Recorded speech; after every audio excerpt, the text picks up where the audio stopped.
All right, guys, welcome back to the channel. In this video, I want to talk about everyone's favorite salt mine worker, okay? Joe Pyfer, because Joe Pyfer went from being Salty Joe to now Salty Sellout Joe in just a single interview that he did with everyone's favorite black belt, Derek Moneyberg. Considering that Joe Pyfer has a fight coming up this weekend at UFC 320, Moneyberg released an interview that he did with Pyfer a little while ago, where they essentially, for a decent chunk of the interview, engage in a Maoist style struggle session, okay, where they have just basically a big circle jerk about big bad mean podcasters or MMA pundits, as well as the mainstream media, that I do kind of want to go over, because there is a problem in mixed martial arts right now, okay? And that is the lack of promotion as well as good media. And in my opinion, people like Joe Pyfer are somewhat to blame for that. Also, as much as I like calling out Moneyberg for being a scammer who files slap suits, I do think we should also be calling out the fighters, legitimizing him, and giving him a pass for being a scumbag, all for a check. Okay, being a scammer is perfectly acceptable, but you know, don't you dare say something negative about me online, kind of thing. So I want to go over all of that in this video and kind of just, you know, make fun of Salty Joe and his new friend Moneyberg. But before we get into the clips, let me just have 60 seconds of your time to shout out this video's sponsor, MyBookie. Okay. All right, guys, UFC 320 takes place this weekend, where we have two great title fights on the card. Alex Pereira trying to win back his belt from the new champion Magomed Ankalaev, as well as Merab Dvalishvili defending his title against Corey Sandhagen, along with many other great fights. If you want to get in on the action, head over to MyBookie and use my link, mybookie/joinwithronan50, and promo code Ronan50 for a unique bet back bonus. Okay, your very first bet up to $500 is completely covered. If your pick loses, you simply get your money back, okay, to either cash out or continue to bet on other fights or football or whatever you want. So once again, that is MyBookie/joinwithronan50 and promo code Ronan50 to get your first bet up to $500 completely covered, no matter the outcome. Okay, thank you so much. Now let's get back to the video. Are you out of East Coast? I'm a Nevada resident, but then I also have a facility in Chicago. So I do a lot of filming. I built a weightlifting gym in Chicago. I built an MMA gym in Chicago, just for me, not for the public. But it's like professional facility, like, you know, $4 or $5 million I spent on that stuff, plus you know, massage chairs and saunas and all the little luxury spots that go with it. So, you know, I was pissed off about the nonsense. In the hysteria of 2020, they made it so you can't go exercise, you can't go to a gym. They got the National Guard, you know, guarding the waterfront that in the parks of the city. You can't go jog in a park, you can't ride a bicycle, you can't do shit. And I was very offended by this. It really pissed me off. And that's what caused you to make it? Yeah, I was doing well financially. And during that time, I mean, the good things about those type of hysterias are when people act ridiculous, then I can make a lot of money in the stock market. So those are wonderful opportunities for me. But it wasn't good for my health at that time. So I was kind of a fatty. I was like 300 pounds and, like, you know, pretty fat.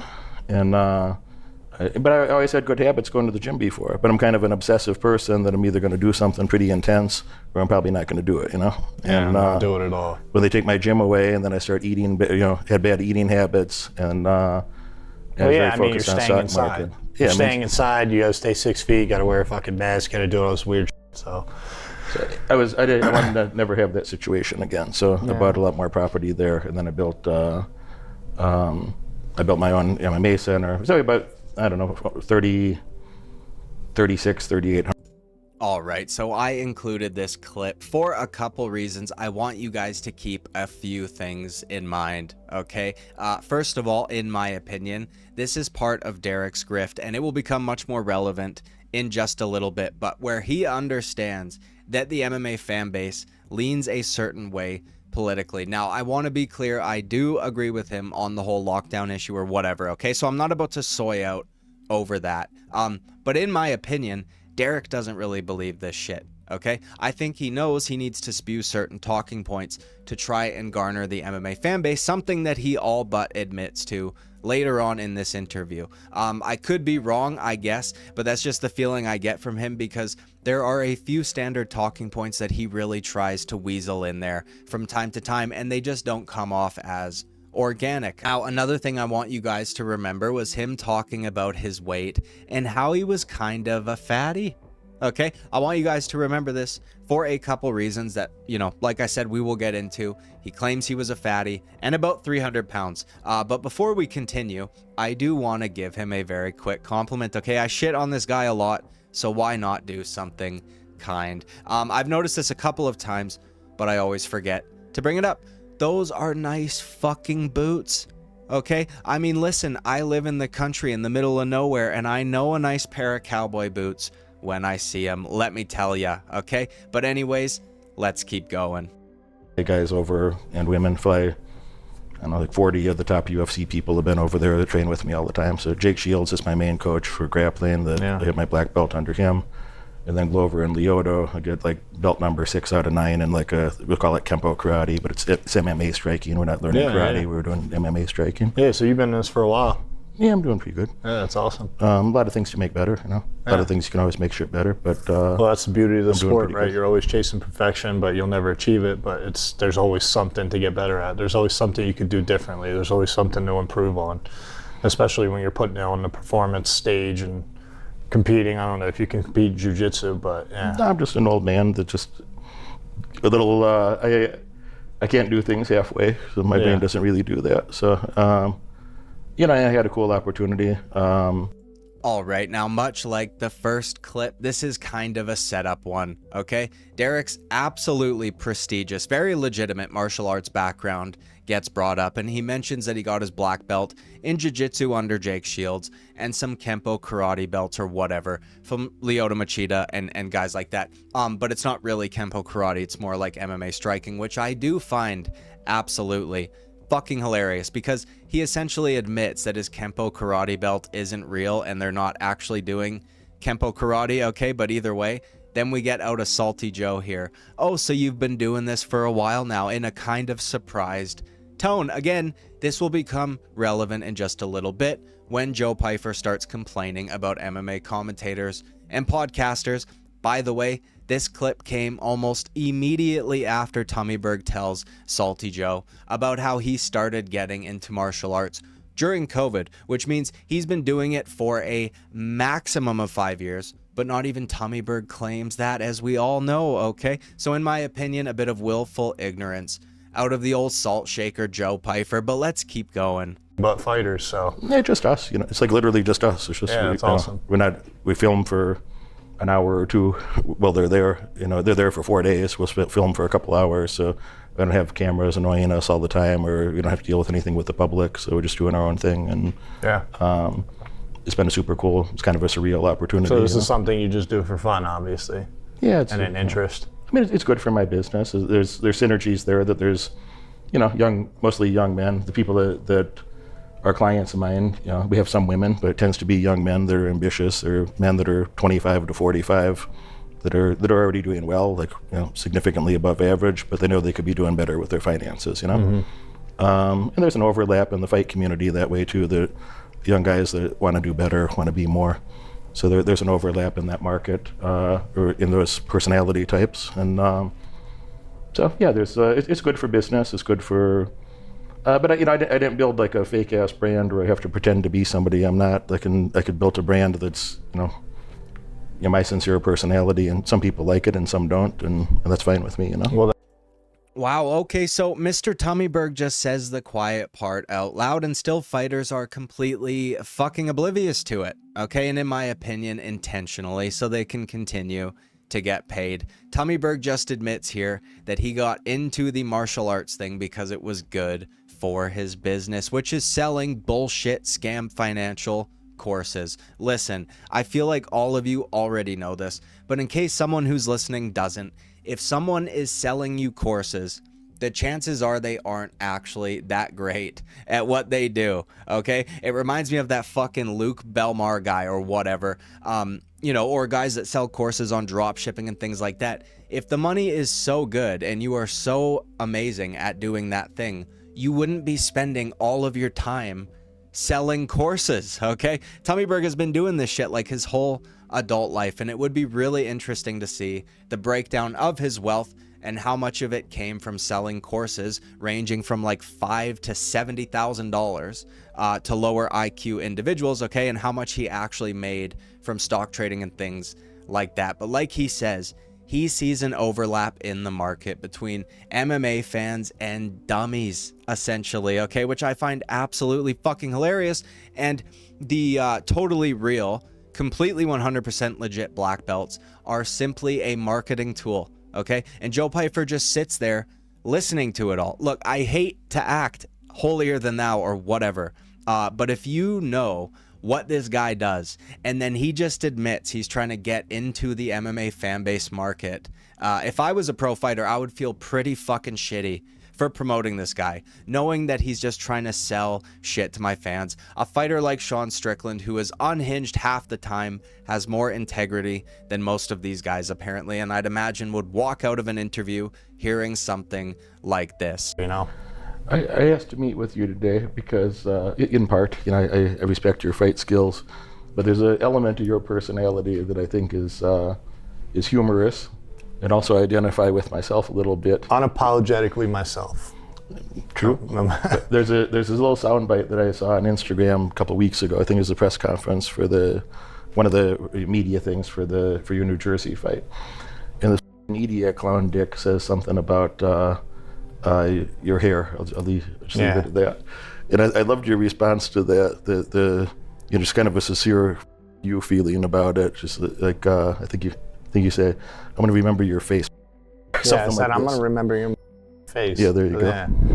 But, you know, it was like a backhanded compliment. You know, I don't think he meant it in a bad way, but, you know, I don't think he meant it in a good way. I kind of took it as unapologetically myself. Wow, that sounds like something a young woman would put as like a Instagram caption showing off her quirky Starbucks order or some shit. What the fuck are we doing here? But so now begins the Maoist struggle session that I was talking about in the opening, and let's just watch how easily it was for Derek Moneyberg using his tactics to flip Salty Joe Pyfer in about 2 minutes, going from, well, I think he meant it as a joke. And to be fair to Joe, he did say at the time, like, I'm gonna remember your fucking face or whatever the quote was, but then quickly realized, because the reporter followed up by saying, no, but it looks good, that it probably wasn't meant to be shitty, and it was just a joke, so he started engaging with the question.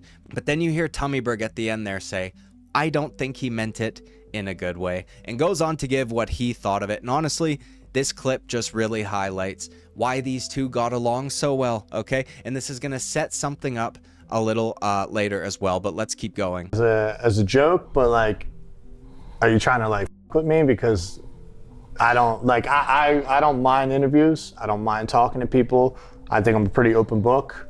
I'm not a dickhead to any like fans or anything like that, you know, and you know, I've gotten a lot of backlash for the things that I've said, which I don't give a f about, because again, I'm going to be myself, whether you like me, whether you don't like me. I don't need anybody's approval to be who I am. It's just who I am. This is my role in life, be me.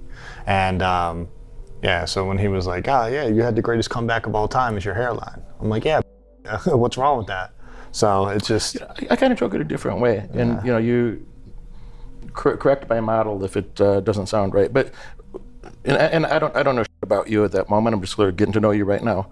But I know enough that I'm like, you know, this guy is working his ass off. You know, I'm like, this guy is working his ass off in a really tough sport. I think the toughest sport. Yeah, I do. And you got to put in at least a decade of hard work to have any skills there, you know. And all right, now I wanted to just stop it right there because we did get another admission out of Derek Moneyberg, who acknowledges that typically speaking, you need to put in about 10 years of martial arts training to be at a very high level. I just find that absolutely fucking hilarious, considering he essentially called everyone who took 10 years or more to get their black belt dumb. Joe Pyfer, by the way, being one of those people, but you can see that he's beginning to make Joe offended over that comment again. Okay, so let's just keep going. You know, and I've been training.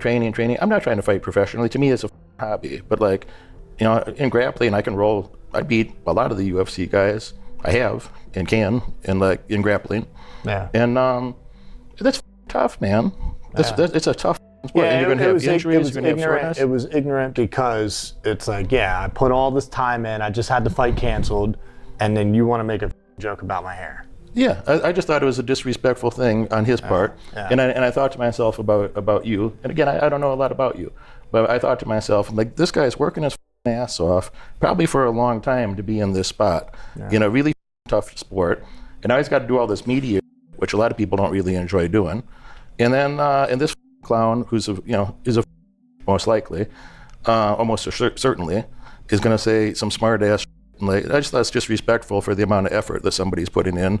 That, you know, you're probably a guy who's, you know, like me and a lot of people, came from a tougher spot. You're proud of yourself, that you're proud of the things you're doing, and you're working hard to do even more. Yeah, you could. And then somebody wants to take a poke at you. You could have asked a more educated question since he even has the opportunity to be there to even talk to us. It's not like I think we're special in our sport, so yeah, you should respect the fighters enough to not try to antagonize them, because then if I lose my cool and I go and I run after you in the stands and attack you, then it's like you're a victim. And damn, dude, did Derek Moneyberg just call an MMA media member a faggot? Dude, that's crazy. I'm kind of starting to like this guy, okay? What the fuck? That's it.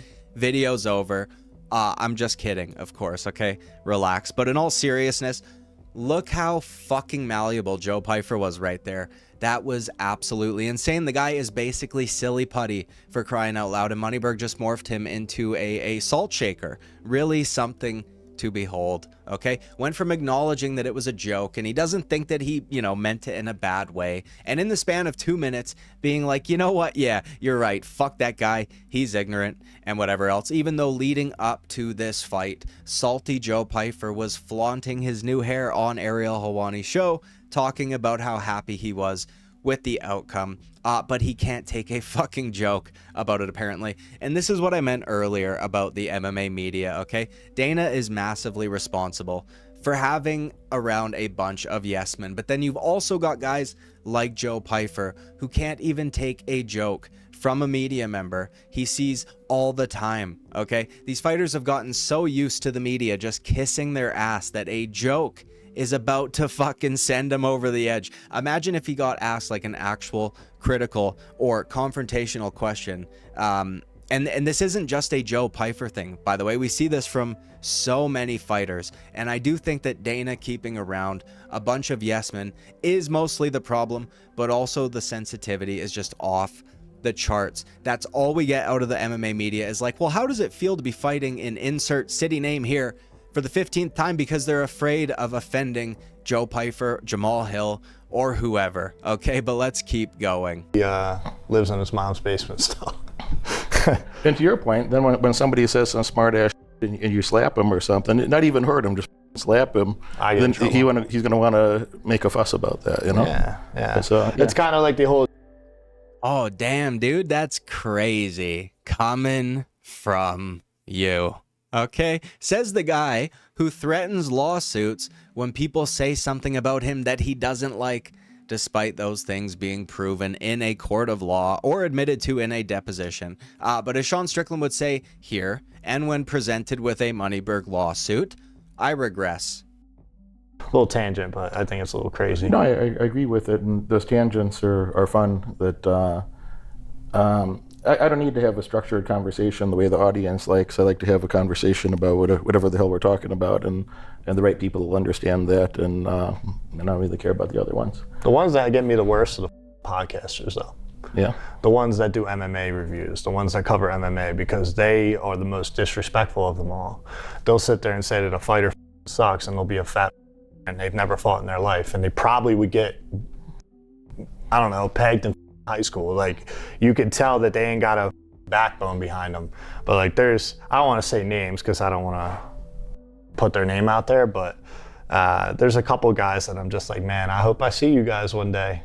I hope I see you guys one day, because they just completely disrespect fighters. Not even just me, many, Jamal Hill and Brendan Allen, and like, I get it. Everybody's like, I'm Salty Joe, they're salty, all this shit. It's like, yeah, I do. I take things personally, and I get irritated by it, because it's a bunch of guys that have no idea the sacrifice, the dedication to the sport, and how detrimental it is with a loss. Like, you're sitting there making fun of somebody, you know, telling them they're fraud checked or they lost or they got knocked out, and you're making fun of that. It's like, bro, that's that guy's career. That's like me laughing because you didn't get a promotion in your podcast or your 9-to-5 job. Like, it's just, so I hate the podcasters, to be honest.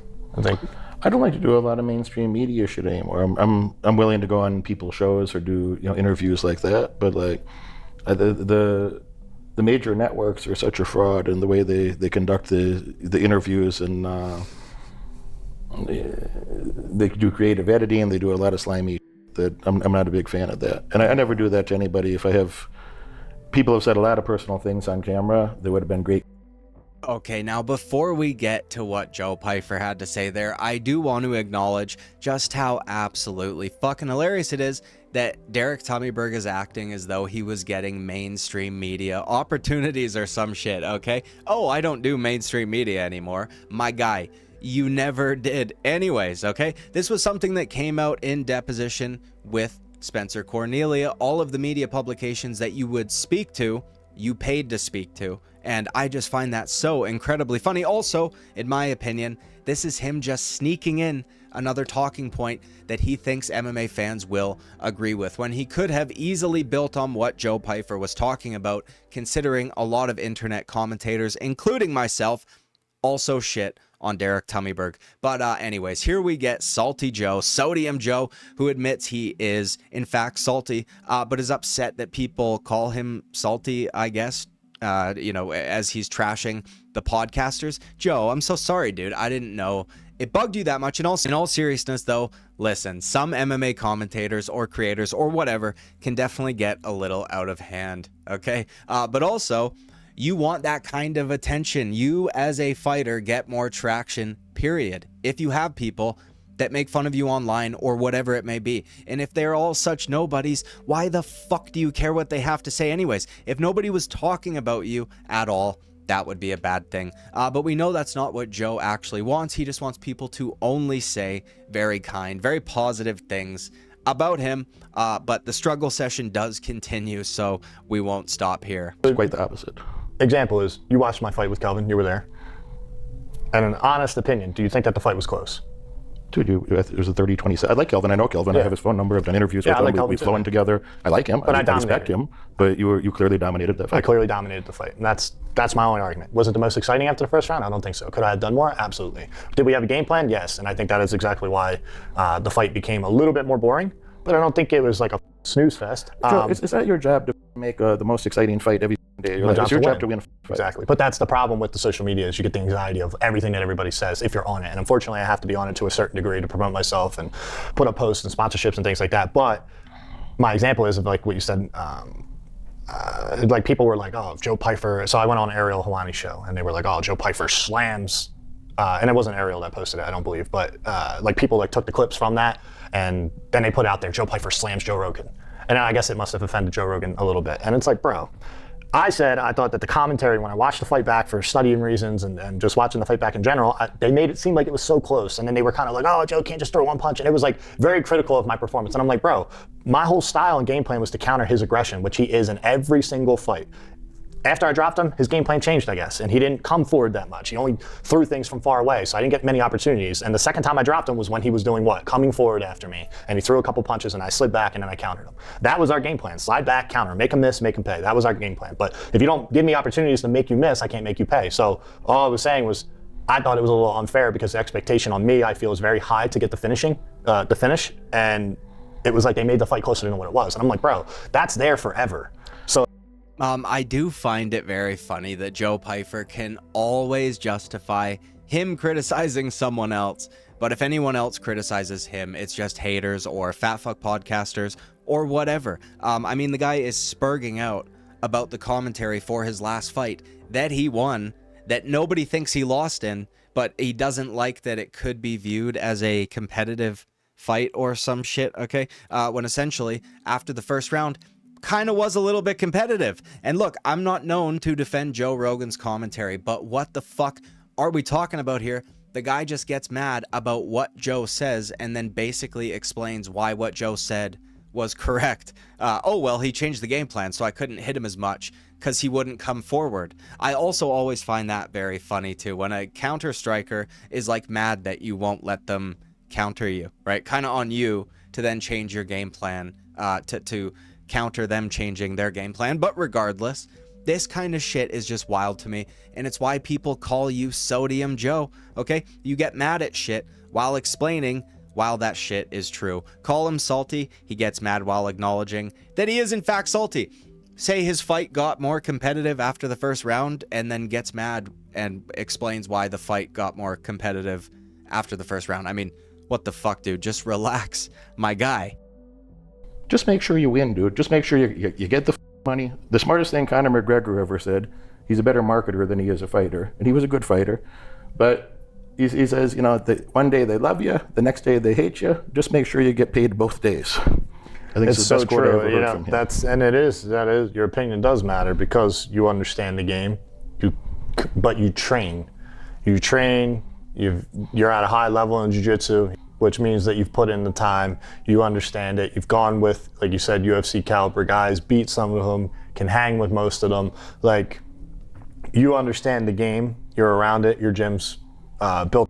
Did you guys just hear that? Okay, that was the sound of Joe Pyfer kissing the Western t-shirt. I mean, Jesus Christ, he even swallowed partway through that. That was the rest of his pride, I think. So if you've trained for 3.5 years, I guess your opinion matters, which is cool because I had done that by the time I was like 15. So I guess I'm not one of the online guys Joe can get mad about, okay, which is fantastic to hear. Thank you so much for that validation. Let's keep going. What do you think of this men's mental health stuff? Do you have a personal opinion about some of this?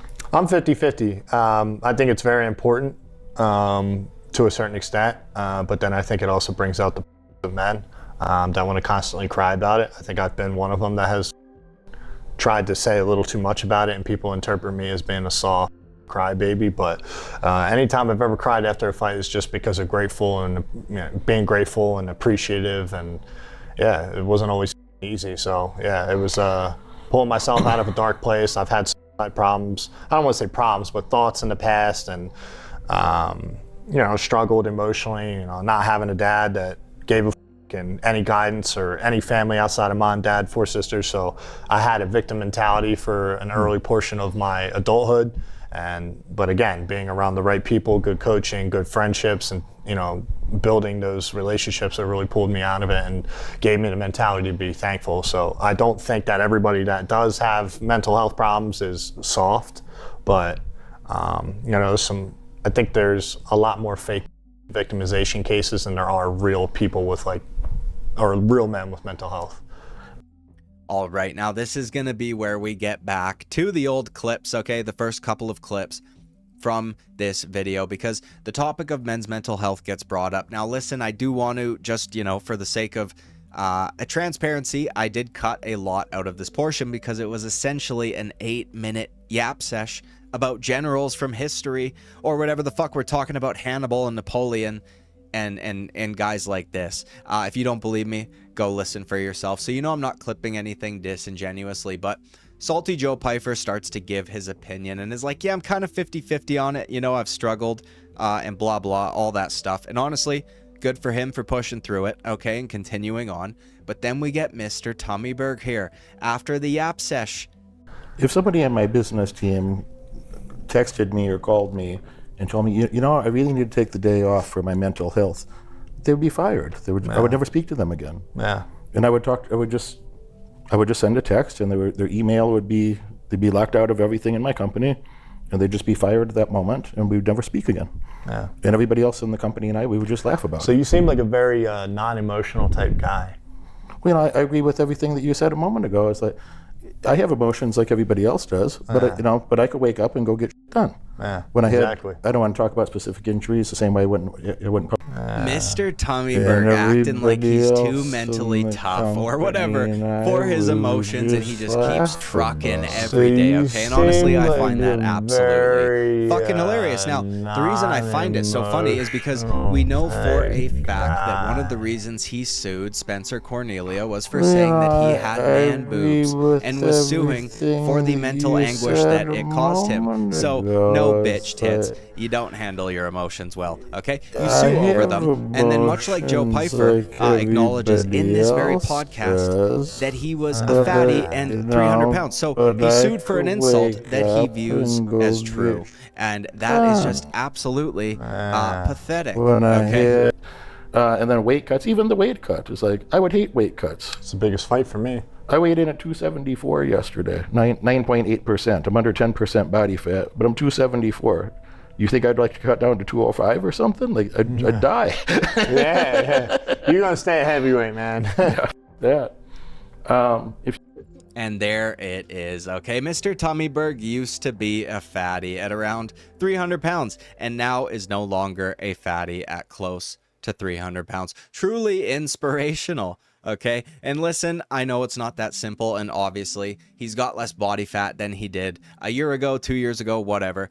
But let me tell you something, okay? That neck and that chin sure as fuck don't look like under 10% body fat. That's all I'm gonna say, because he might sue me on behalf of his mental health. But anyways, guys, that's it, okay? Just the sodium sellout Joe Pyfer and Derek Moneyberg having a struggle session, complaining about the big bad meanies in the media, whether it be online or mainstream, feeding off of each other's salty energy, and Joe Pyfer enabling this slimy motherfucker to potentially profit off of his own fan base while crying about the fan base. Either way, okay, that's it, guys. Let me know what you think down in the comments below. If you have any video suggestions, let me know those as well. Like and subscribe, all that good shit. I'll see you at the next one.